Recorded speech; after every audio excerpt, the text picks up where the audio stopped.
All right. I want to welcome you all to the African Tea Time, especially those joining us for the first time. Please feel very welcome. And those that are returning members, we welcome you too.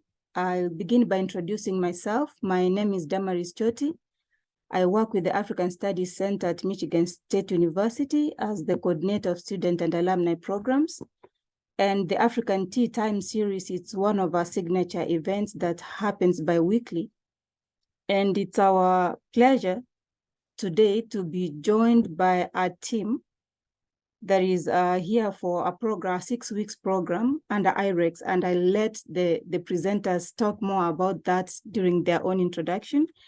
But we're very privileged to have them here with us at Michigan State University.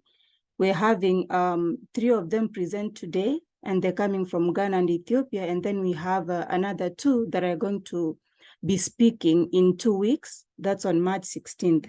So at this time, I'd want to introduce our speakers briefly, but please know that at tea time, we give our speakers time to talk more about themselves. I won't be introducing you in details, but I'll just briefly mention you and where you're coming from, the universities that you're joining us from. But when it's your time to speak, please feel free to let us know more about the program that you're part of here at Michigan State University. And then you delve into the discussion. So today, we are going to focus on 2 countries, and that's Ethiopia and Ghana. And the theme of the discussion is research and innovation in African universities, of course, with the focus on Ghana and Ethiopia. And it's the same theme that we're going to discuss in 2 weeks, as I said, but with a focus on South Africa. So we have 3 speakers or presenters for our tea time today. And for Ghana, we have Amma Appah, and Amma is a research development officer in the Office of Research, Innovation and Development from University of Ghana. And then we also have 2 speakers from Ethiopia. The first one is Bikila Dulo, and Bikila is an associate professor in the Department of Plant Biology and Biodiversity Management from Addis Ababa University. Next, we have Solomon Fante, also assistant professor and director for research, technology transfer, and university industry linkage of Addis Ababa Institute of Technology, School of Chemical and Bioengineering, also coming from Addis Ababa University. So the order of presentations, we're going to start with Amma, who is going to take us through the presentation, focusing on Ghana.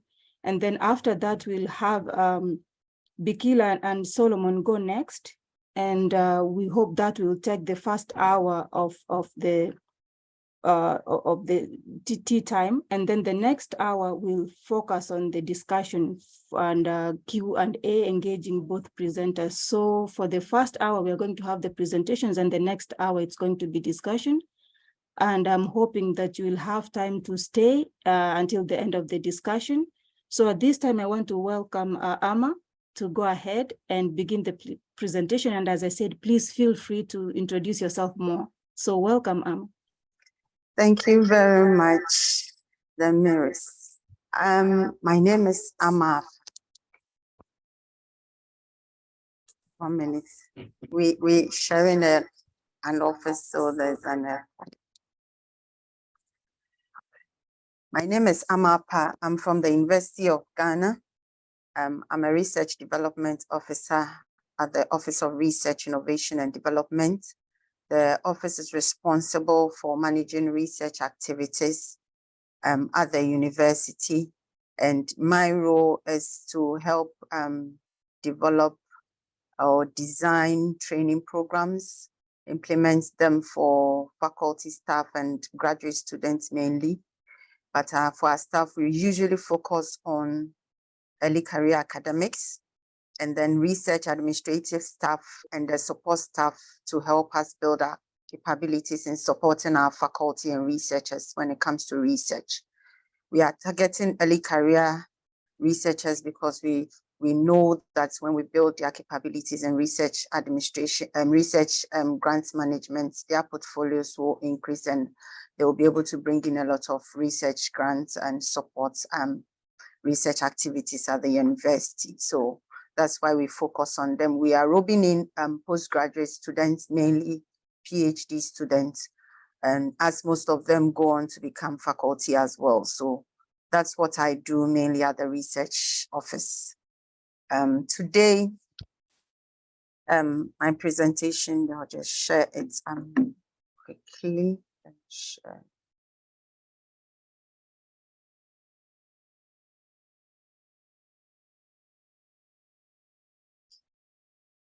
Please, can you see my slides? Yes, we can see your slides. Okay, so as the topic is research and innovation in African universities, a focus on Ghana. For me, I think this is a very broad topic, and you can look at it from different angles. So I decided to look at it from my office, the support we provide in research and innovation. So that's what I'm going to share on today. I've seen two of my colleagues who are on. But before then, let me talk about IREX. We're supposed to talk about IREX. So IREX is a group that has put together or organized training, grants management, support program for research administrators, researchers who are in research management, and they've been running it for a while. And this year, 2023, we have a group of us, about 26 or so of us who are in the United States. We started this program from August 2022. We did online activities from August to September. Then in October, we were assigned to institutions here, universities and institutions here in the United States, and we worked with these institutions. And then we have come back, we have come into United States to do physical activities with the institutions. So we are learning from the institutions that we have been assigned to. And for 5 of us, we have been assigned to Michigan State University, where we've had the opportunity to meet different range of different people who are doing different activities to support the university, especially in grants management as well. So we've had the opportunity to join other meetings as well. And yesterday we had the opportunity to meet the African Studies Center, and we have been invited to participate in this evening's activity, this tea time. So I hope you will enjoy our presentation, and we'll be able to share and learn from each other as well. So we are here. I believe my colleagues will add more to the IREX activity. So when they come on, they will do that. Thank you very much. So my presentation, as I said, I'll focus on the activities that the research office provides to researchers in terms of research and innovation. So the University of Ghana, we are in our 75th year. We are quite young, looking at where Michigan State University sits, over 100 years. And this year we are celebrating 75th anniversary. So I just put the logo here. So, let's see. All right.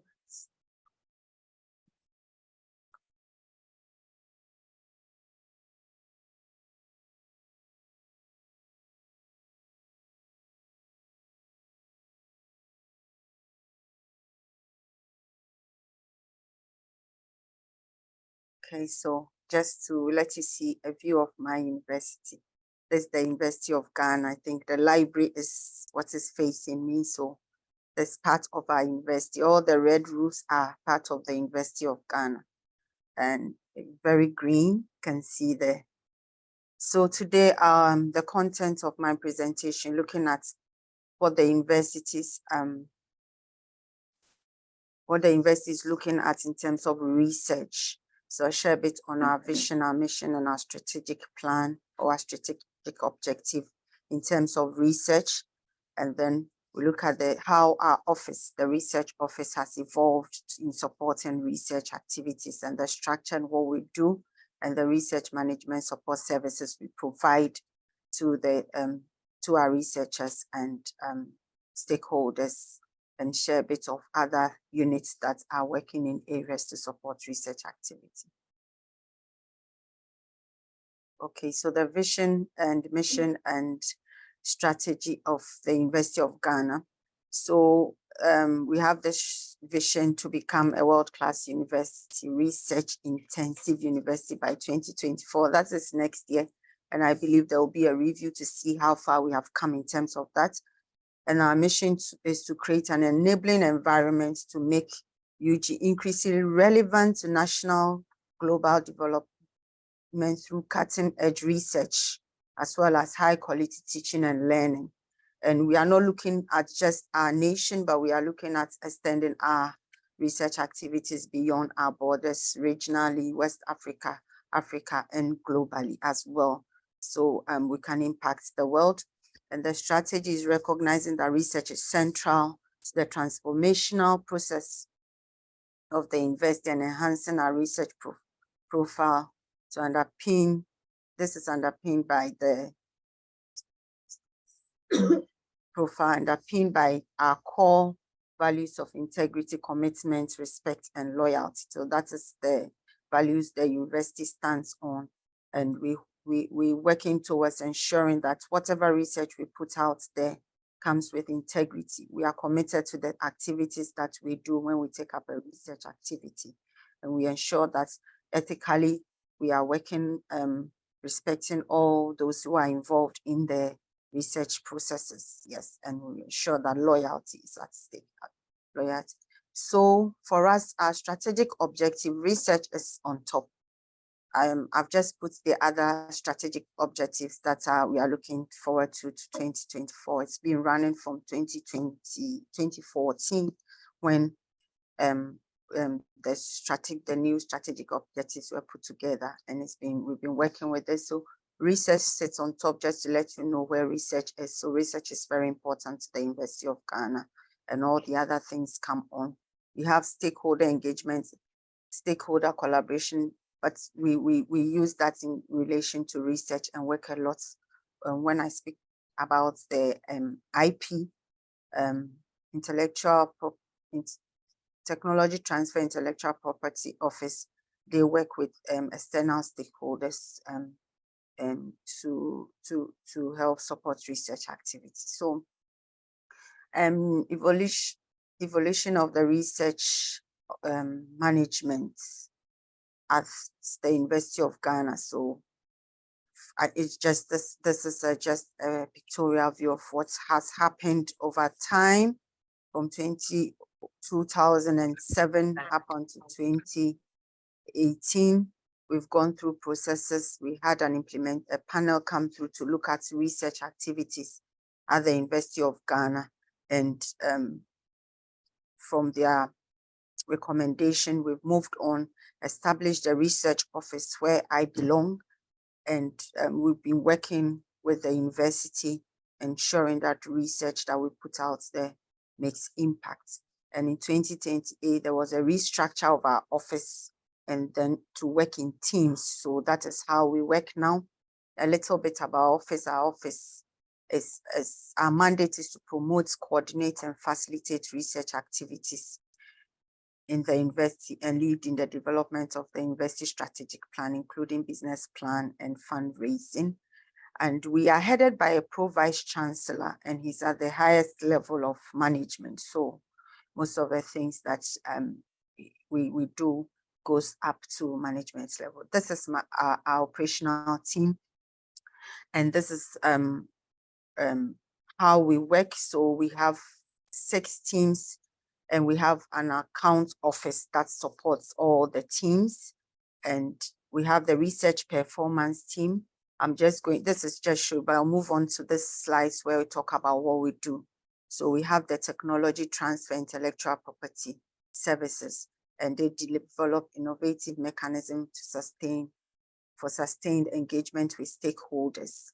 And stakeholders, we include our researchers here. We have the research performance team, monitor and evaluate, interpret data for ranking, for publication and decision making. Then we have the human and animal research ethics team. They provide uniform, high quality ethical clearance services at the university. We have the publication, dissemination, and translation. They ensure that UG research reaches appropriate public through outlets. And here we have a newsletters, quarterly newsletters, and we have an annual report where they put cutting edge research in there, and you can view them online at our webpage. And we have the post and pre and post award services, and they do the core grants management, funding, building teams for research, proposal development, proposal submission, contract review, subcontracting, and all those areas, and post-award management and implementation of other programs. Oh, sorry. And then you have my team, and we do regular capacity building and refresher workshops, trainings, seminars, and for faculty, staff, and students, as I said. And we have the grant, the account office that supports all of us. So research and innovation environment at the University of Ghana. At the University of Ghana, we see research as very important. Research has been there for a long time, and until our office came into being, research were being done at departments, faculty, schools, and college level. Just to chip in that the University of Ghana has 4 colleges: the College of Health Sciences, the College of Basic and Applied Sciences, the College of Education, and the College of Humanity. So these research activities were done at these levels. And at these levels too, we have research centers, institutes, where research activities are being run. And the Office of Research, we support all these institutes and centers and departments. So for the research office, we have satellite offices that are situated at specific place to support researchers and faculty. Though it's centralized, you can go to one satellite office which is closer to you, or where your research area fits better for support. So we have the one at our Kolebu campus, which is outside of our main campus, and then we have 2 on our main campus, and then where we support researchers with it. So the university has, across the university, we have different we have centers that's units that support research. We have an enabling environment to support research infrastructure. I won't say we have high class infrastructure, but we have some at some levels.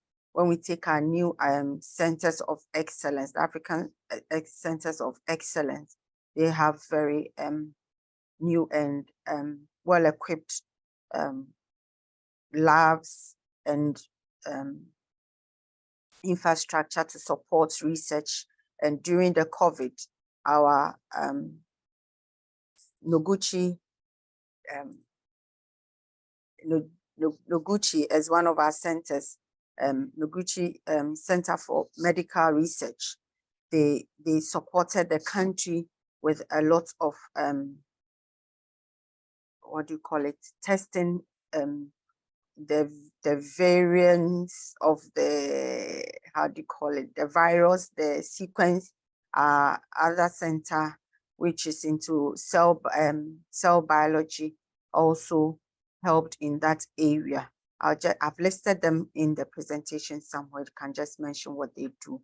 So we have all these that give our researchers and our students the enabling environment to work and contribute to knowledge and also make impact in the society. Then we have, as an institution, we uphold ethical science and public engagement. We ensure that as we are doing our research, we are ethically putting out the right things. We are doing it to ensure that the public good, we are doing it for the public good. And so we engage the public. We have the Institute of Applied Science and Technology, who works in hand with our technology transfer and intellectual property team to engage the public. We have an industry engagement officer who engage industry to support in research activities. And then we have celebrated intellectual capacity and promote innovation ideas and entrepreneur. We have researchers, renowned researchers who are putting out great research out there. Recently, one of our researchers won the best World Food Program, I think, Professor Eric Dankwa. So we have a lot of researchers out there who are collaborating with others across the globe to bring and make impact in our society. And then we have reputation to engage partners, global partnership and interdisciplinary research. We encourage our faculty, our researchers to move into multidisciplinary research and collaborations, which we are seeing in recent times. So that's how we are supporting, that's how the research innovation environment looks at the University of Ghana. And the office we are supporting, and in recent times, there are few developments that are helping to support this. 2022, we adopted an industry engagement strategy, which will help in the industry engagement activities. So when we go out there, we're going out there with a focus, with a purpose, and know how to engage industry and bring them on board. And you can see them happening at various levels. And some of it is not in research, but in infrastructure.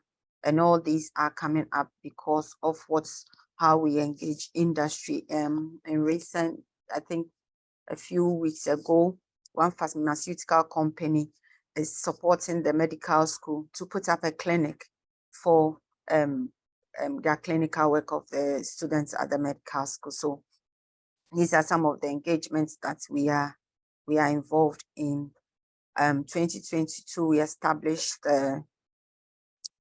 established an innovation hub and incubators, and this is to help support our students, mostly to have spaces where they can sit, create ideas, come up with new innovation, and bring out research that's will impact society. So we have our business school launch their UGBS Nest, that's how we call it. It's a space for students to sit, discuss business ideas, share with their colleagues, and receive support from faculty. Then sometimes they have people come in to give them talks and others. So that's another area that we're developing. In 2021, then we innovation entrepreneurship program. We had a program for our students where they pitch ideas on some of the many what do you call it, business ideas that they have. And this has been, we had 2020, I had it 2022, and we'll be having 2023, where they come up with their business plan. Some of them have started a business already, so they pitch the ideas, and then we organize a big event for them where they share the ideas. There are judges who take them, they go through training before the final day, where they have the opportunity to share what they have. And this is all to develop their capacity. And so that's when they go to school, they are enabled to go into entrepreneurship and also expand the market for employability out there. And 2021, we put together a proposal to establish an innovation fund.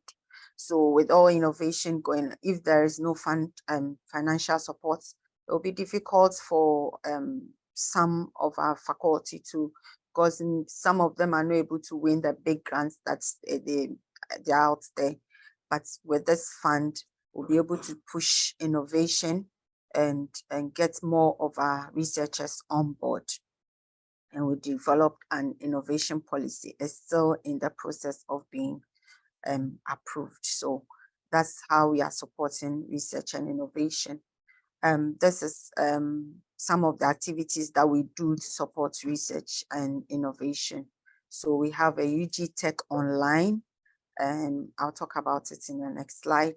And we do roundtable discussions, and this one usually with industry and other partners and stakeholders. We hold exhibitions for research that has products or has where we can share ideas. So sometimes we even hold exhibition for SMEs that we have worked with to come and showcase what they have produced out of the engagements they've had with us. And I talked about our research magazine as well. Publication is an area that we encourage our faculty and researchers to put out their research. And then we have training workshops, innovation challenge. I mentioned about the students, technology transfer.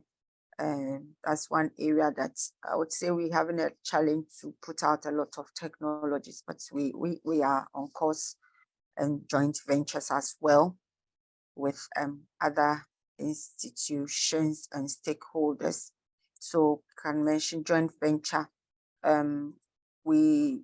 Toyota Ghana, we lease a land to them where they have established a workshop center where our students can go there and train from our engineering school. So this is a joint venture, so they can go there for training, but then it's the Toyota has their what do you call it? The center on our land. So this is how we do some of our joint ventures. So these are some institutions and centers that are working. I've just listed them. The West African Center for Crop Improvements. All these institutions are into teaching, especially graduates programs, and also doing research to enhance a lot of the products that they put out there. So West African Center for Crop Improvements, they are into plant breeding, and they do a lot of crop breeding, different varieties of plants. I've just put their website there so we can go there and see a lot of the things they do. And then we have the West African Center for Cell Biology and Infectious Pathogen, and they are into cell biology, infectious diseases, training of student tropical diseases. We have the West African Genetic Medicine Center. They are into cancer and sickle cell research. So then we have the Noguchi Memorial Institute of Medical Research. This is an old institute which has been a forefront of medical research in Ghana and across West Africa, because you know a lot of people come from across the region to engage with our researchers there. And then we have the Institute of Applied Science and Technology. There are so many centers and institutes. I couldn't list all of them. I just put these few here. And then the School of Agric has four research centers, one into biotechnology research. And then we have the Forest and Horticulture Research, Crop Research Center. These centers are outside of the university and they do a lot of work in agric. So FORIC, they are looking at forestry, crops, cash crops, food crops, plantain, beans, blackberry. They are doing so many things, and this is a study site for our students. And from there, they have a variety of things that they produce. They produce crop produce for the university community, and they have for the FORIC, they have palm oil they produce, and it's of high quality, and this is out of research that they've done. We have the Livestock and Poultry Research Center, the into livestock and poultry fishery, the inland water fishery, tilapia and catfish, yes. And then we have the soil irrigation. They do also research in these areas. soil irrigation, rice production. And Ghana is looking to have a lot of planting our own food and eating our own food and reduce imports. So these activities of our research centers are also help with the this campaign of eating and planting and eating our own food. So let me just talk about a bit of the achievement of our office in terms of research and innovation. So profiling technologies. This we try to put together what our researchers are doing, and we share with management and see how best we can help, and in areas where we can bring in partners and areas where we can enhance what they are doing. So we profile these technologies, and then we have the UG Tech Online. This is where researchers have the opportunity to put their own innovation research activity or any invention that they have, even though we manage it. So when we put them there, you can update it, your outcomes, your outputs, and we want to cut there. It has to go through a lot of processes before we put it out there. You can also go in and put your own research outputs or your profile, your profile there, or your innovation and invention. And this is also to create visibility for our researchers so that many can tap into this and showcase what they do. 16 technologies transfer to small and medium scale enterprises. That's one of the achievements. And we try to ensure that our research activities have a social and economic impact. So as I said, our research centers, our research institutes work hand in hand, some of them with the Ministry of Health, Ministry of Education, and ensure that research we put out there has a social and economic impact, and also for revenue generation. So where we can sell some of the products and generate income to support the university, to support research activity. That's what we do. Aside all these, we have our challenges as well. Grants management software is, we don't have a software for our grants management services, or to capture everything that we do at one place, or even if we have to do it and looking at the various areas of work we do.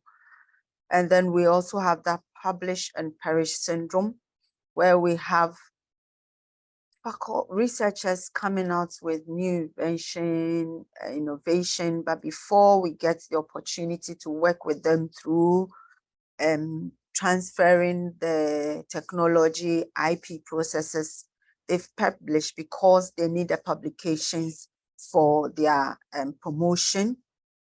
We are praying and hoping that innovations would also be included in their promotion, so we can get these things for tech transfer, for IP. We can patent them because we are not doing well in that area at all. That's one challenge. Limited disclosures is listed there because most times it goes into publications before we get to disclose whatever has been done. Absence of a gap for translation of funding. So we have a gap. Funding is an issue for us to get all these things to happen. So for the office, that's one of the challenge. We need fund, even though we've put in place a strategy for innovation fund. We still have some shortfall where we can support all our researchers in that area. And some units are commercializing on their own. If we could bring all this together, some units do their work on their research. When it gets to a time of commercialization, they're already commercializing it.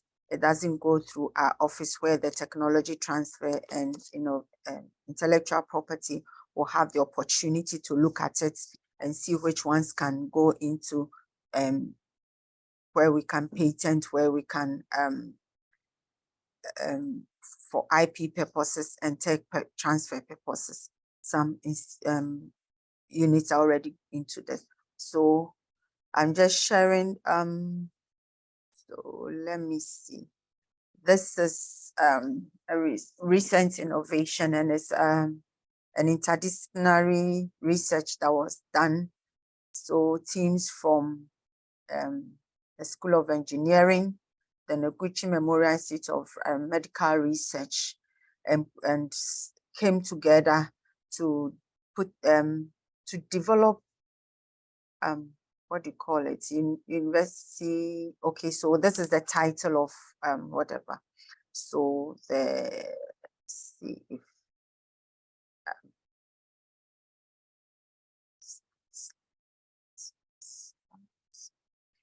so an anti-Ebola virus drug discovery.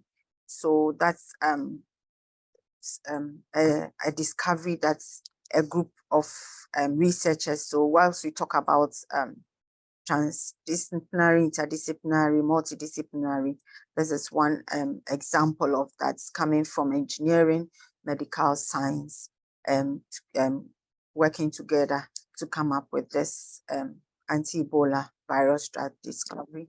And just last 2 weeks, one of our researchers at the School of Engineering, he's been working with some of his students, and they have produced fuel from wastes, plastic wastes, from plastic waste, which you can use to power a vehicle. So this was launched. They had a 5-day workshop where they discussed all that went into that. And this, I would like to say, his grants came from, we have a University of Ghana Research Fund, which is managed at our office, and he won a grant from that fund and to do this research. So these I just wanted to just show recently something that has happened in terms of innovation at the University of Ghana. So this is it. Thank you very much for having me and for listening in on what we are doing as an Office of Research, Innovation and Development to support research activity in terms of research and innovation at the University of Ghana. Thank you very much. Okay, thank you so much, Amma, for that very informative presentation. We're going to have time for discussion at the end, as I already said. So please, Yes. the audience, keep your questions, note them down, or just feel free to type them on the chat. And at this time, you want to move on to the next presenters, that's Bikila and Solomon. Please feel free to share your slides, and then we can continue. But thank you so much, Amma. Yes, thank you so much. I'm sharing my slide. Is it visible? Yes, it's shared. Thank you. Perfect. So Amma, if you can mute, I can start, right? You're mute already? Okay. Yes, thank you.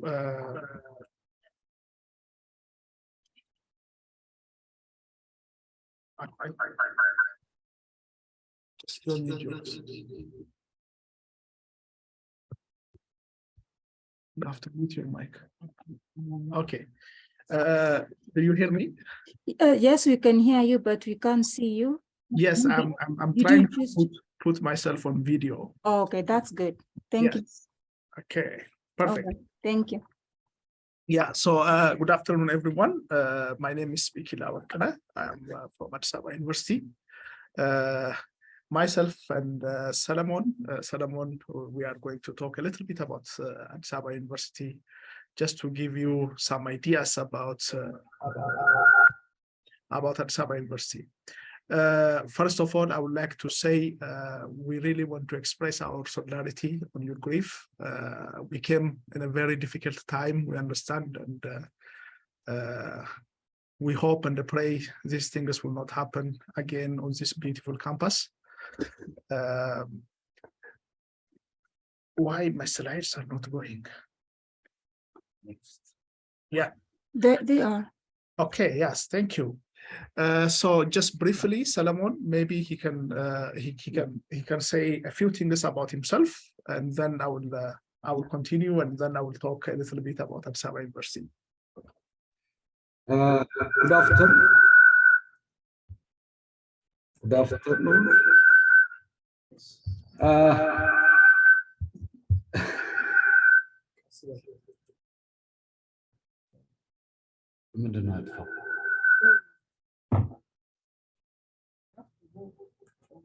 Okay.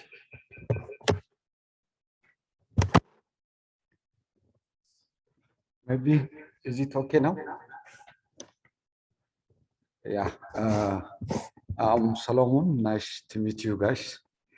It's my pleasure to introduce and present about my university. Just to describe something about myself, is I'm a PhD in biotechnology, specialized in bioengineering. And also I'm teaching, doing research and undertake community engagement at Addis Ababa University for the last 10 years. And I have published more than 20 publications, and my works are mostly focused on the bioremediation, biomass conversion for industrial products, and utilization of wastes. In addition to this, I'm also working on the value-added agriculture for climate change adaptation. And more specifically, also, I'm working on the metabolic engineering, especially the rate-limiting process in biological system. And also, I'm currently the director for research, technology transfer, and university industry linkage at Addis Ababa University. Well, I have doing a lot of responsibilities with this office in planning and searching of funds and managing, monitoring, and evaluation of research activities. And the output of research should be transferred to the stakeholders and the community through creating this university industry partnership. Thank you.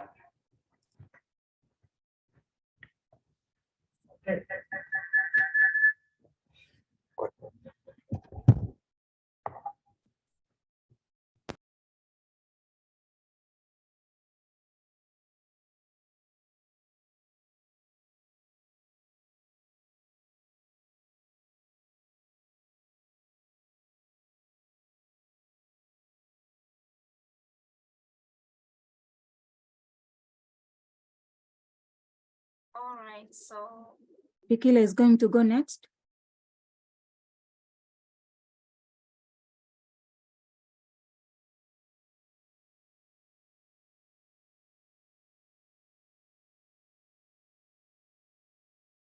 Yes.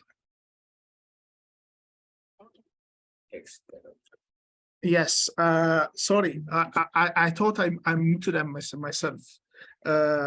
So just to say a little bit about myself, I hold. You can hear me? Yes, everybody. Yes. Yeah. Just a bit about myself. I hold a higher diploma in higher education teaching from Addis Ababa University, and also I got my PhD in ecology and environmental study from University of Groningen in the Netherlands.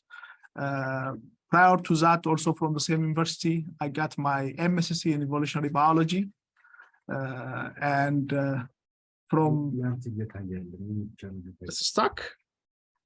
My screen is not visible. I hear. It's visible, but we have Solomon Kilo's slide up still. Okay, so you have to put it down.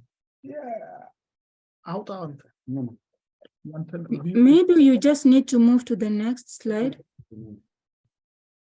Yeah, if I'm moving. No, it's not moving. let me share it again. Okay, no problem. Thank you. Let me see. I'll try to share it again. No, that's okay. Yes. Yeah. You have to get out. Yes. So what should I do now? Say share, right? Mhm. Yes. Yeah. Okay. Oh, Pink? yeah, we can see your screen with a beautiful picture of maybe your child. Or... Yeah. What about now? Is it moving? Yes, yes, we're on the Yes. first page. Yes. Good. Okay. Okay. Sorry for this. That's okay. Yeah, sometimes we don't know where that glitch happens. Anyways, I was talking about my education. I hold a PhD in ecology and environmental studies from University of Groningen, the Netherlands. I earned my PhD in 2014. Prior to that, I got my MSc also from Groningen University in evolutionary biology. And before that, I got my PhD in applied biology from Hasa University in Ethiopia. Currently, I am working at Appah University. I am associate professor of ecology. Also, I'm serving as chairman of the department starting from 2018. Actually, I have lots of hats that I put on different time of the day. This is non-paid position that I work. I work as president of the Ethiopian Higher Education Council. Starting from May 2021, I'm still serving as a president. I have been interim chairman of the department prior to assuming the chairmanship position. Even currently, also, I'm serving as president of the Biological Society of Ethiopia. This is one of the biggest professional societies that we have in Ethiopia, and I'm serving as a president. I started serving since 2019, and my term is up, so I'm going to leave this position very soon. Yeah, and I'm not going to talk really a lot about my publications and my research because that will take more time. But I have put a link to LinkedIn and also ResearchGate to get some information about that. Having said this, this is what we are going to talk. This is a brief content, so I will introduce Addis Ababa University. I will talk a bit, I'll just mention the vision and the mission of Addis Ababa University and talk a bit about the strategic plan. In a nutshell, we are not going to get into the details, but I'll show some of that and also the challenges of research in Addis Ababa University. And we came here basically to learn, but also to seek for opportunities for collaboration. So I will try to talk a little bit about that. So I will be brief, and then my colleague Solomon will be then responsible to answer some of the questions that may arise. So I'm going to walk through the talk in I hope 10, 15, or 20 minutes maximum. So where is Ethiopia? So we say we came from Addis Ababa University in Ethiopia. So on this map, I hope it is visible to everybody. The upper map is the continent of Africa, and from this continent of Africa, there is Ethiopia in the Horn of Africa region. And down you can see that Ethiopia also divided into different regions and some major cities in Ethiopia. And we are from the capital city. And Ethiopia is a country, it's a relatively big country. It's not the biggest country in Africa, but relatively big. I think 10 bigger country in Ethiopia in terms of the size. In terms of population, it is the second populous country in Africa next to Nigeria. So there are 120 million people like myself. And Ethiopia is unique in a way. When you come to Ethiopia, the first thing that will confuse you or surprise you is Ethiopian calendar, which is different from Gregorian calendar. We use September 11 as, unfortunately, the day coincide with the bad accident that happened in the United States back in 2000, I think. But September 11 is New Year Eve day for our country. We start from September to August. So August is end of the year in our country. Ethiopia is also unique for its cultural and natural heritage. In UNESCO site, currently there are 8 registered sites highly visited in Ethiopia. Some of them are invisible cultural heritage, and most of them are visible cultural and natural heritage sites. Some of them I try to display here, and the Irrecha, the Aksum obelisk, and also the Lalibela rock stone obelisk are there. These are some of the unique characteristics of Ethiopia. In terms of diversity, Ethiopia is also known for diversity of people. We speak 85 different languages. We cannot even count the different dialects that are there within the same language. Also, there are many dialects. So in terms of dialect, there are more than 400 or 500 dialects. And also, Ethiopia is a very mountainous country. Over half of African mountains are basically in Ethiopia. So it's basically a very mountainous country. And because of this, because this mountain, 87% of the Nile water basically flow out of Ethiopia. So it's a major contributor to the Nile River. You know, the Nile River is one of the longest rivers in the world, and also very known because the Nile civilization is one of the earliest civilization in the world, and that origin come from Ethiopian mountains. Yeah, and there are also some other unique features of Ethiopia. For instance, we always say the first African to win Olympic gold medal was an Ethiopian. I was named after Abebe Bikila, actually. His name was Bikila.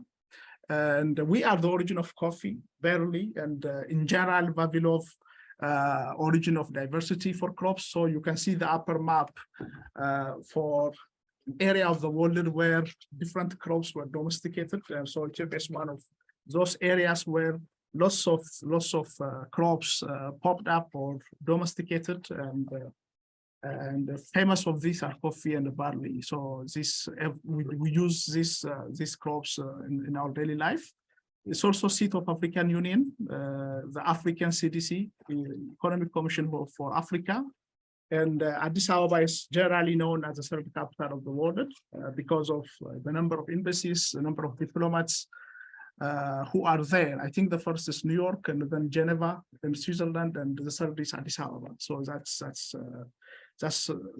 it. And among African countries, also Ethiopia is one of the founding member of League of Nations and also United Nations because of the history of colonization across the continent of Africa. So yeah, these are some of the unique features of my country. And of course, there are also the ugly side of war and the famine, and that make us famous across the world. Someone is smiling. Yeah, yeah. So I come to Addis Ababa University. Addis Ababa University is it's relatively young university. I think Ghana University and Addis Ababa University, 70 years, you say? 75. Yeah, 75. We are also 75, 76 years old. So we are almost the same age, I think, with Ghana University. It's one of the youngest universities in Africa.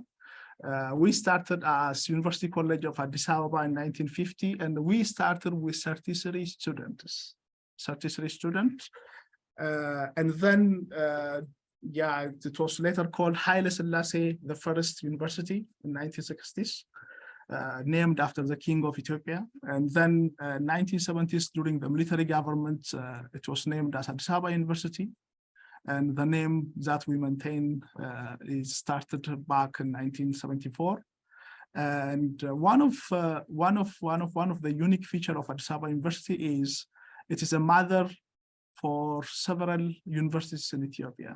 So Haromaya University is one of the biggest agricultural university in the eastern part of Ethiopia. Haromaya University is known for its collaboration with Michigan University. So that is, yeah, the Michigan influence in Haromaya University is really very vivid.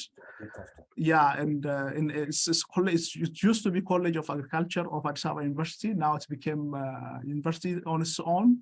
but it was supported and it was basically developed by people who came from Michigan. So that was really a connection. We have early connection we have with Michigan. I think it's not Michigan State University, it's Michigan State University. It is Michigan State University. And University of Gondar, Bahar Dar University, Asa University, Salale Universities are now universities that grew out of. They used to be teaching college of Addis Ababa University or agricultural college of Addis Ababa University or medical college of Addis Ababa University. Nowadays, they are self-contained, self-sustained, independent universities from Addis Ababa University. And this means also most of our resources are shared. So our campuses, our land, our properties are shared to these universities. So that basically also had impact somehow on our performance, but this is our history. So we are a mother. We like to call ourselves mother of all universities in Ethiopia. And Addis Ababa University is one of also top-ranked public university in Ethiopia and also in Africa. We are top 10 African university. And in 2022, we had 46,000 students. Probably it is it's smaller than Michigan, but it is quite the biggest number of students in Ethiopia. I think the Hausa University is the second biggest with 30,000 students or so. So we have a large number of students in Addis Ababa University. So we say our motto is seek wisdom, elevate your intellect, and serve humanity. So that is the motto. I was actually happy to see that the motto of Michigan State University also, which is short and also very clear. So solidarity. What was it? Solidarity. Yeah. Diligence. Yeah. So and courage, solidarity, courage, and I don't know. I forgot one. The third one. The vision of Addis Ababa University is basically to become a premier top-ranking research university in Africa by 2030. And we have a mission to produce competent graduates, provide need-based community services, and produce problem-solving research. So we are focused more also on applied research, and which makes us actually similar to Michigan University also. Through innovative and creative education, research consulting services, to foster social and economic development of the country. So we are in Ethiopia and we are focused on development of the country, but with an aim to reach the global community or serve humanity in general. So that's our vision and the mission. Addis Ababa University is organized. It is also disaggregated universities, not one campus. Addis Ababa University distributed across, it used to be across Ethiopia. Nowadays, in 2 cities in the central part of Ethiopia, we have 10 colleges, 2 institutes of technologies. Solomon belongs to Addis Ababa Institute of Technology. There is also another Institute of Technology. And we have 11 research institutes. And these 10 colleges and institutes and research institutes and Institute of Technologies are scattered all over Addis Ababa University. And also we have a campus on satellite city, 55 or 60 kilometers out of Addis. And we have 10 centers of excellence on education, on engineering, medicine, water management, and others. And generally we have 15 campuses across Addis Ababa. Addis Ababa is a big city, so we are scattered all over the town or the city. We do have 70 undergraduate programs and 373 graduate programs. From these, about 112 are PhD education, PhD tailored programs. Currently, our total number of population dropped to 34,000, 35,000. With new registration, I think we are now back to 40, 42,000. But, you know, student graduates, and we have academic staff of over 3,000. But here, one of the challenges we have is the percentage of full professors we have is still about 5%. So that is one of the biggest challenges we have. And one of the reasons also we try to focus now on capacity development to basically help early career researchers promote to basically full professorship. We have more than 4,000 administrative staff. And of course, we have one big Black Lion Health hospital. The hospital serves as a teaching hospital, but also it is a referral hospital for complicated diseases. So this is one of the places you get treated for complicated medical problems. And it actually takes 55% of the budget of Addis Ababa University. It's quite a big hospital. So these are the strategic plan of Addis Ababa University in a nutshell. We do have 12 strategic goals. The first strategic goal, for your surprise, says institutional autonomy, governance, and leadership. And this is because the Ethiopian universities, they are public universities, and under basically close follow-up and leadership from Ministry of Education.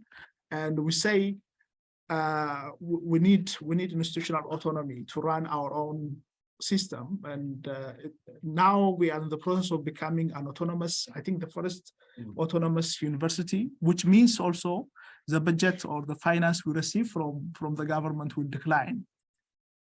And we say, okay, we take that risk. We work on research, on services, service delivery, and we charge tuition fee, and then we become financially also independent from the government entirely. So that is the aim, to move from budgeted institution to grant-based support from the government. I think similar to what you guys have in US also. Our second strategy is basically to education. When we say education in terms of access, relevance, quality, and graduate employability. And the graduate employability is one of the challenges that we have in the country because of war and economic problems that we had the last couple of years, a lot of employment problems. So we want to work on that. The third one is research capability and prioritization, university industry linkage, partnership, community engagement, internationalization. And with Center of Excellence, we are attracting international students.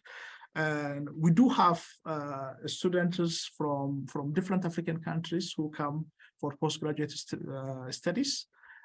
We receive lots of students, especially from Germany, Sweden, European countries in terms of exchange programs, but we don't get much from United States. Yeah. So that is, so that's one of areas that we want to explore, how we can exchange student, faculty, and staff, and also to build more center of excellences and capacity development, infrastructure revamp, customer services, and also this morning our colleague Michael was talking about SDG and African Union Agenda 2063, and that's also the strategic areas where Addis Ababa University is working. And primarily Addis Ababa University is in Addis, so it is very close to the university. We work also closely with African Union. And the other is talent management, equity, and performance. And we have also a lot of issues that we need to address strategically in this area. And the other is internal revenue and resource mobilization to basically which feed into the first strategic goal of the university to become autonomous university. We are now exploring means to generate revenues and also mobilize resources from within the country and also outside of the country, and the university agenda and transforming campuses. And these are our strategic approach. And this is just to show you, because now we are focused on research management, and this is how research has been going in Addis Ababa University. And for instance, here we started to look at data, which we really need to work on. We don't really have comprehensive database. So this is a data that we try to scavenge. So this is in terms of grant application and the grant won. So that is the difference. The red graph here shows the grants that we won, but the data that we don't have is how many millions per grant, or how many. So in terms of monetary value, still we don't have that data. But generally, the research budget of the university has been increasing over the last years. I think 2019 was just before COVID, was when we get the highest budget for research in the university. And now it is declining, and that is basically due to COVID. But the number of publication, this is ISI indexed publication, is constantly increasing since 2000. This is data that we get from 2001. So this basically shows there is a lot of improvement in terms of research performance. But then we looked at research challenges in our university, and we identified, in terms of research management, this is Research Management 360. This is a tool we got from REX, and we looked at the performance of Addis Ababa University, and what we found out is basically on all counts, on all indexes of research management, Addis Ababa University is basically below 2.5. So there is a lot of improvements that we need to make in order to increase visibility, in order to also increase the impact of research in our endeavor. And this is why we are here, also to learn how research is managed, how research is supported, and how the university develops strategy basically to support researchers to attract more grants, win more grants, and attract more grants. So that is what we are looking at, because our performance need to be improved in this regard.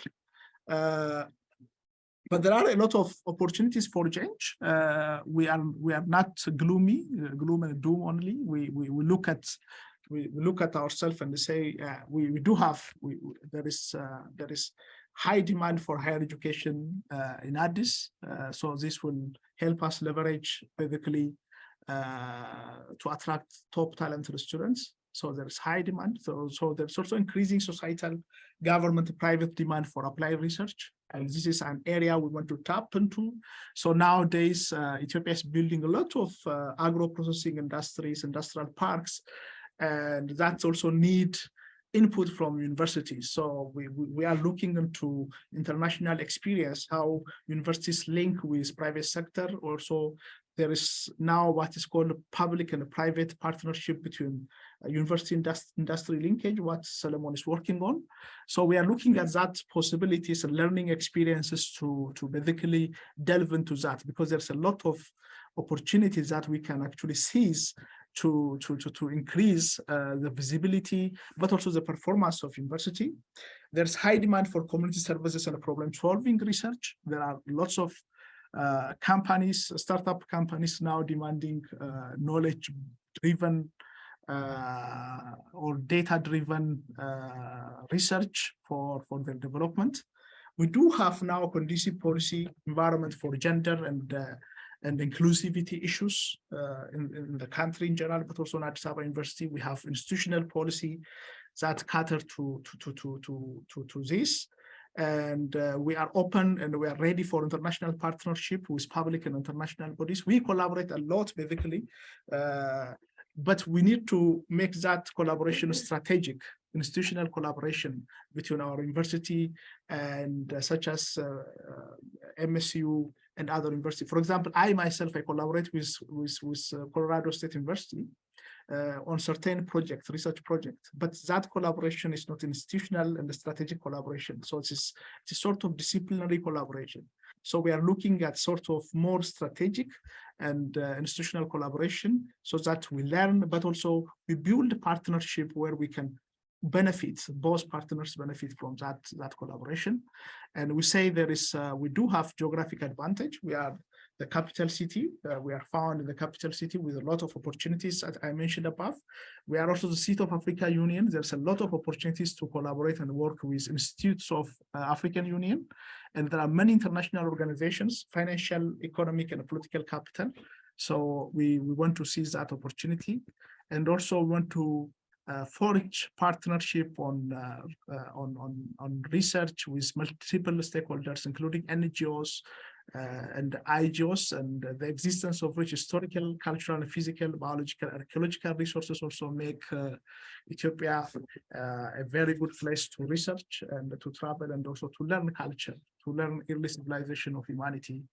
As you know, Lucy came from Ethiopia, and we say we are the origin of humanity, and we always invite people to come. So it's so. Huh? Yeah, of course. Yeah. So we want to invite everyone who is interested to come, and we are happy to welcome and also discuss on where we can collaborate. So as a starting point, I am happy to share some proposals that we have.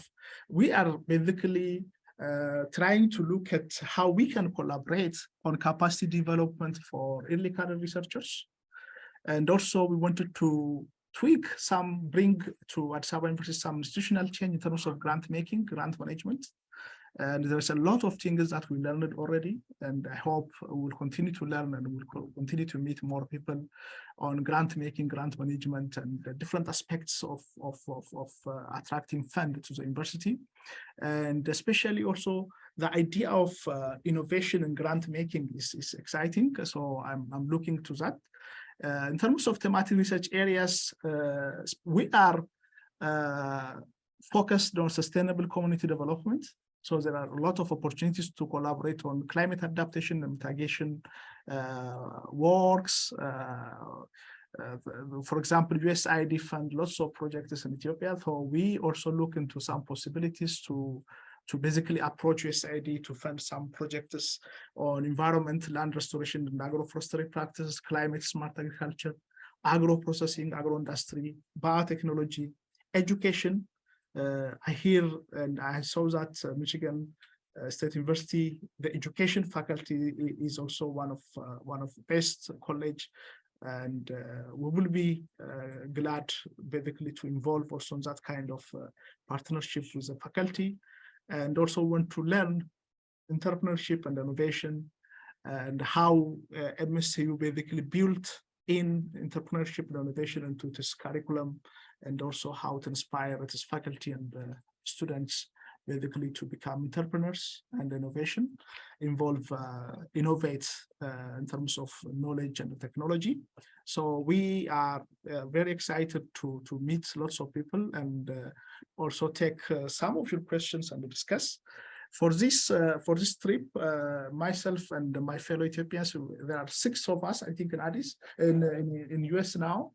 12 of us, myself and Solomon, we are here in MSU. The rest, they are in different parts of US, from Arizona to Pennsylvania, I think. And they are also learning different aspects of research management from different universities in US. So the idea is we go back and bring some institutional change to the university. And we would like to say thank you to IREX for sponsoring this. The fellowship has been phenomenal. It has been great. And we want to also thank MSCU, especially AAP. We want to thank all team members in AAP, wonderful people to meet, and for support that we have. And also we want to thank the management of our university to allow us basically to take out 6 weeks from working for the university and for learning and to come here. Yeah, this is it, and I want to thank you everybody for listening. I will stop here. Thank you. Oh, thank you so much, Bikila and Solomon, for guiding us through the second part of the talks and focusing on Ethiopia. I'll ask you, Bikila, to unshare. Yes. So that and everybody else, please feel free to unmute yourself. Feel free to show yourselves on camera if you can, because we want to transition to the discussion part, and we want to make this as engaging as possible. So I want to thank you so much, Amma, Bikila, and Solomon, for taking us through what's happening in terms of research and innovation in your universities. That's University of Ghana and Addis Ababa University. So before I give this time to our audience to engage the speakers with questions and comments, I really want to say that it's impressive that regardless of the challenges, of course, we know universities, every university have their own challenges, but regardless of those challenges, both of your institutions have realized the importance or the need to promote research that has social and economic impact in the local communities, in the national level, and even in the global level. And what Bikila called the applied research, because that's very important, because I tend to think if institutions can present research as a tool or means to respond to needs in society, other than these abstract ideas or practices that sometimes students feel like they're for the chosen few, they're very accomplished in terms of academics, then it's going to make a difference, because some of us who trained or went to graduate school a little earlier than nowadays, I would say there's kind of a trend where research, it's kind of a very high level space, a level where you think it's a specific few group of scholars that are meant to do research. But I'm feeling that the more we make research sound or feel accessible to our students, the more we make it feel like, oh, what we're trying to do basically with the research is trying to respond to the needs that are in our immediate communities or immediate societies, then it makes it easier for us to make that impact that we wanted to make, to train, to make it part of our teaching. If research can be made feel like we're learning, as part of our teaching, we're also learning to become researchers. It's integrated in our learning. It's going to make a big difference in society. But I really, as all of you were talking about what's happening in terms of research and innovation in your universities, I saw that, or I felt that there are challenges, yes, but there's that realization that this is where we need to focus our attention to, or to embark on research that can bring change to society. So I don't have a question, or I have a question. If I had a question, I'll just plan to ask it later. But at this time, I want to welcome everybody else who is on the call to please feel free to, I don't see any questions on the chat. I could be wrong, but feel free to unmute yourself and make your comment or a question. But thank you so much to you all. So let's see. Yeah, I don't think there's any question on the chat. All right. Okay, so it's open for anyone who has a question or a comment, and please feel free to unmute yourself and speak, raise your hand, or type your question in the chat, whichever feels more convenient and comfortable for you.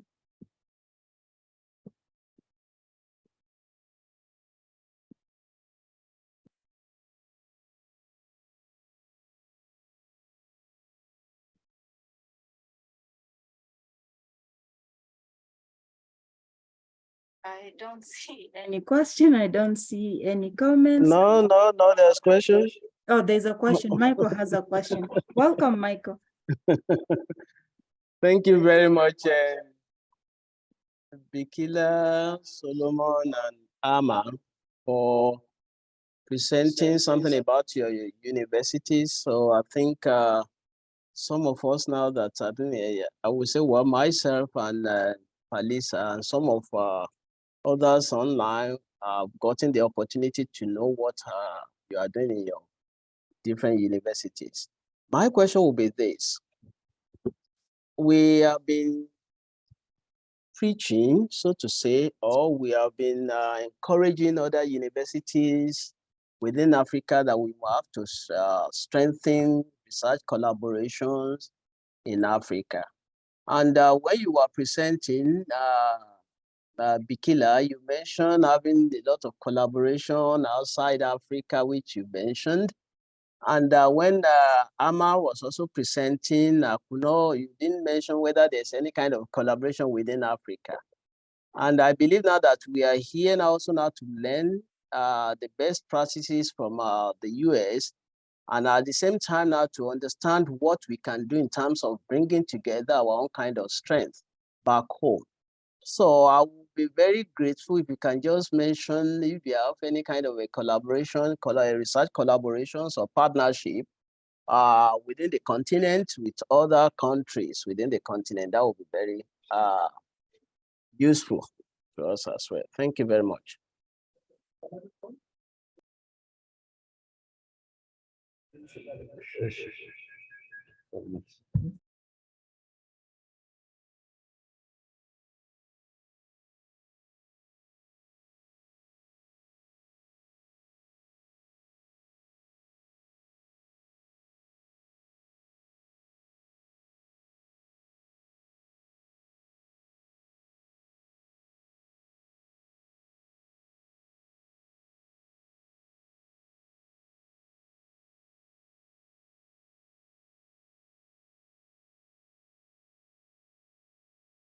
Oh, Bikila, you are muted.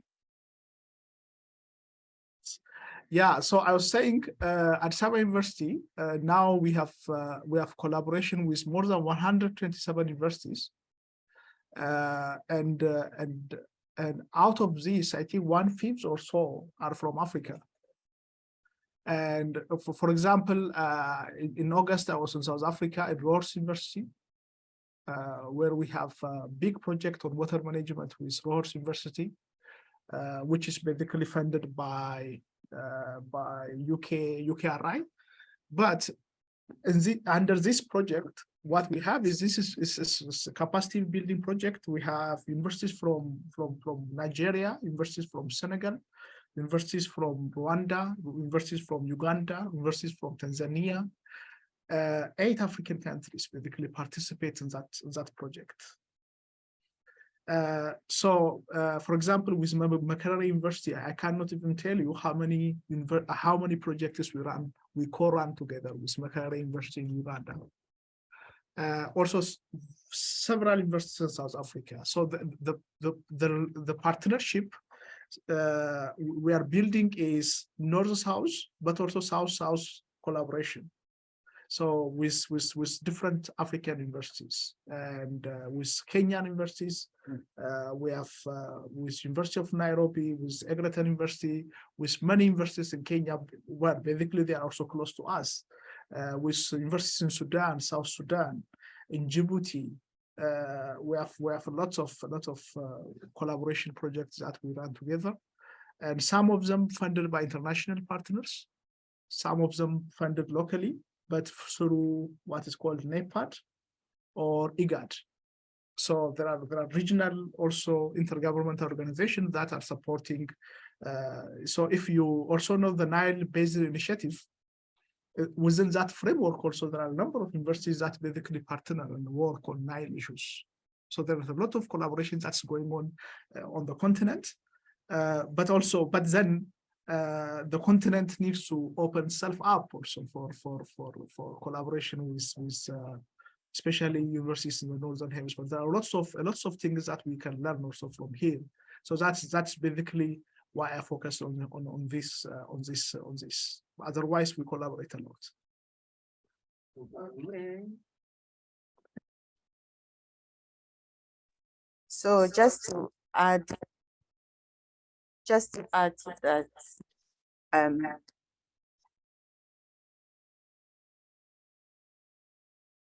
Go ahead, Amma. okay, just to add to that, we collaborate with African universities a lot. On top of my head, I can recall some of our collaboration in terms of capacity building. Stellenbosch, we're on the same consortium for a Trek Africa program, Cape Town, Nigeria, and it's a consortium. So we have that. I just went to the website of West African Center for Genetics and Medicine, West African Genetic Medicine Center, and the collaboration countries here: Nigeria, South Africa, Liberia, Sierra Leone, aside the Europeans and the US. So we have all these collaborations, but just for the presentation, couldn't list all those collaborations. So I believe if we have to list them, there are so many. There are so many of them. From where I sit, capacity building, we've had to work with. Recently, we're working with an institution in Burkina Faso, Naziboni University, where we are looking at South-South collaboration. So these are some of the things these are some collaborations that happen. Yeah. Thank you, Amma, and thank you, Michael, for your question. Anybody else? A comment, a question for the speakers?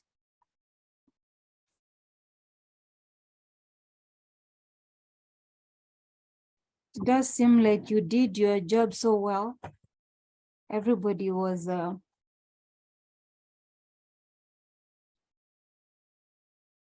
right. I don't want to close anyone out. Anyone with a question or a comment before we wrap this up? Okay, another question from me. Go ahead, Michael. Thank you. It's just a kind of engagement. Thank you once again. You are here to understand how MSU does some things and some areas of capacity development, research capacity development, so that you can apply some of the things you might have learned when you get back home. And another thing is that you are also here now to build, not to learn something to take, but to even build that kind of a capacity. So considering what you have mentioned in terms of the current capacity, research capacity, facility of your university, have you identified any possible areas of research collaboration with MSU or with any other university, partner universities of MSU in America? Thank you. Okay, so let me take that. Yesterday, I engaged with one of the people we had arrangement to meet, and we were talking about some areas of collaborations that we can have with MSU. There's already one collaboration going on with an institute back home, but then we're looking at other areas. So in all our deliberations and discussions with the group, we pick something that we can take back home to build whatever we have.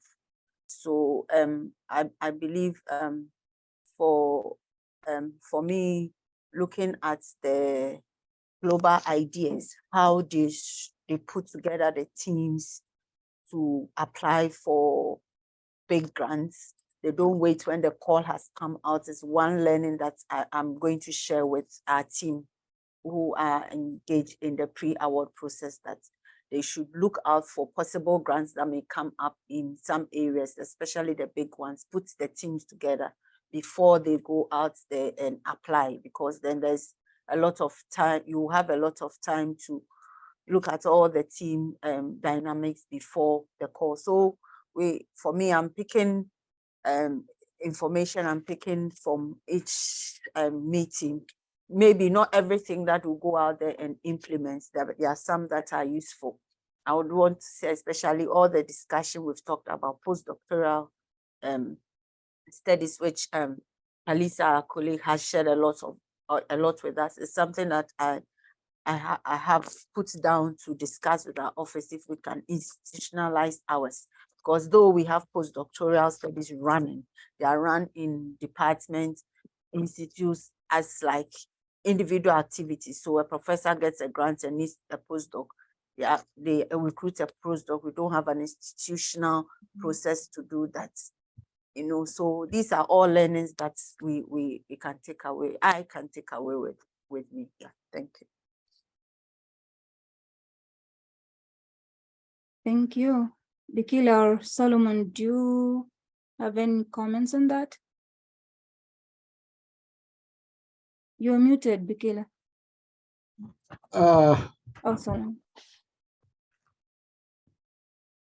I think thank you for Mike for the question. Yeah, we have already identified before we coming to MSU we have identified in which area of activities we need a partnership. And one of we need is, as we have explained it at the last slide, we need a partnership or collaboration on the early career researchers capacity development and on the how the mechanism to develop the early career researchers, because as my fellow Bikila explained it earlier, the number of researchers or the number of staff based on categorized based on the professorship, associate, and assistants. Almost around 70% of the staff is assistant professor and below. So with this percentage, of course, the university need to capacitate to be a competent and to have a large international collaboration and to create research impacts. So we have identified in the early career to get a partnership. The second point we need is on the grant management, how not only management, how we are searching. For example, one of the tasks in my office is just searching a fund. As a director for research, one of my tasks is to search a fund. But how I can search it? Is there any mechanism? Is there any software? Or is there any system that can tell us every time there is such kind of call? So just to share to our staffs to compete on such. So we need the experiences and partnership on this case. So we have identified it already. Yeah, thank you. Thank you very much. Thank you. Thank you, Solomon. Yeah, it doesn't look like there's any other question, but I wanted to quickly go back to the point that Amma made about the pressure to publish. So just wanting to know, how do you think as researchers or people concerned about research or the quality of research that should come from our institutions, how can we strike a balance between this pressure? Because we definitely know that publishing or getting our research out there, it's important, especially for faculty members. But at the same time, how can we ensure that the research that is getting out there, its quality or response to the need of within the society or within the public? Amma, maybe you can go first. Yes, okay. So I believe institutions will have to take some responsibility out there to ensure that their researchers are putting out publications that are of high quality, and also their research are making impact. From where I'm coming from with regards to publish or perish, we realized that there are some research that can move on into IP commercialization, where we can benefit from. But most times researchers want their publications to go out there to increase their publication profile. So for us as a university, it is a criteria for their promotion. So most times with research that has some added value to it, they would not look at that, but then they would quickly go to publish it, share it at conference proceedings, and then you cannot do much with it in terms of IP or any commercializing it and moving on to commercialization. So for us as an office, we've been doing sensitization programs just to get our researchers to understand that aside publishing, your research outcomes could go further, make an impact in an area, can go further and get some revenue out of it. So you can also benefit in the end. So that's where we are now, but I believe it's an institutional decision to ensure that every research that comes out has an impact to society. Yeah. Mhm. Oh, wow. Thank you.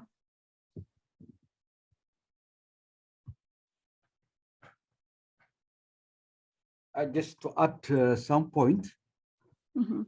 yeah, as Amma said it, actually, in most African countries, this publication or publish or purchase almost it look like a motto. But we have always asked to the management to change this idea. Because you know that to get a promotion, one of the criteria with highest point around 45 points is related to the publication.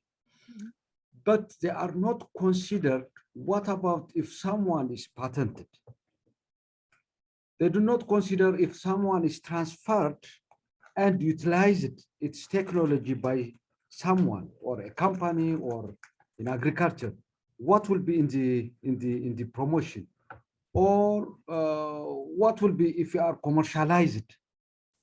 Of course, if you are commercialized, so we have the policy, you will get this amount of money, this amount of percent. But what about in the university's promotion aspect? What about in the what called the researchers encouragement? What about some other activities that can encourage the other researchers? Do we need? Because publication is a must now. We are left behind in transferring what we have found in our research. This is one of the gap, by the way. So some of our colleagues are now studying and they allocate to a university very good in such kind of aspect. So we need initialize, as you see it in the our last slide, the way forward, initial change is required. That's we need such kind. What I've seen in Malaysia, you know, is to be a president of one university. One of the criteria is whether you have patent and commercialize it or not is 1 point for to be the president of the university. So in such case, just the top management will be encouraged itself to be a president or something. So if you have such kind of encouraging policies and strategies, yes, of course, we can bring a change. So this should be, we need to get the experience how institutional change in this, especially in research and its impact, how we'll change our industry, how we'll make it impactful and meaningful, how we can show our policymakers and leaders the impact of our research to support it or not, it doesn't matter, but we need to show them. So this institutional change is really very important, and that's why me and Bikila, we have put it as a way forward, just how or what are the experience to make institutional change. Thank you. Oh, thank you so very much. All right, it looks like we will need to wrap up, but I really want to appreciate the time that you've spent to discuss this topic. It's very important because if there's one thing that as a person I'm leaving out of this discussion with, and I mentioned it that the discussion I made it a point when I was commenting, is that our institutions are seeing the importance, the need of doing research with intentionality in terms of what is it going to do to our own communities, local communities, to our society in general. I perhaps think that's the most important thing, because if the word research is scary, especially for the younger generation that's growing up, just trying to think that research is not for us as students in an institution, as people that are being trained to come up with solutions that are going to promote development in our societies, then perhaps we're not doing much. But I really feel like challenges are there, but difference is also being made through research. and through the way we present it. Also, the centers of excellence are good examples of trying to make spaces that are accessible to our young people, to interested people in research, to be able to have that practical training, to be able to explore means in which they can make their learning useful to society. So I really want to thank you so much. And I think this is a very important topic to discuss, not just today, but to continue talking about. And I'm glad that we're having this similar discussion, but focusing on South Africa in the next 2 weeks, March 16th, at the same time, 4 to 6 p.m. via Zoom. We're going to share a flyer for that one. And we look forward to having everybody here and many more. I'm sure students shall have come back from their break, and we hope we'll have more audience. But even so, as I said, this presentation is being recorded. We're going to post it to upload it to our YouTube channel, the African Studies Center YouTube channel. I'll be sure to share a link with you once it's up. So, or you can even Google and see more of our discussions. Michigan State University African Studies Center. But this time I'll want to close it here. But again, I thank you so much for being able to present and participate our tea time today. See you next time. Thank you too for having us. Bye. Thank you. Bye.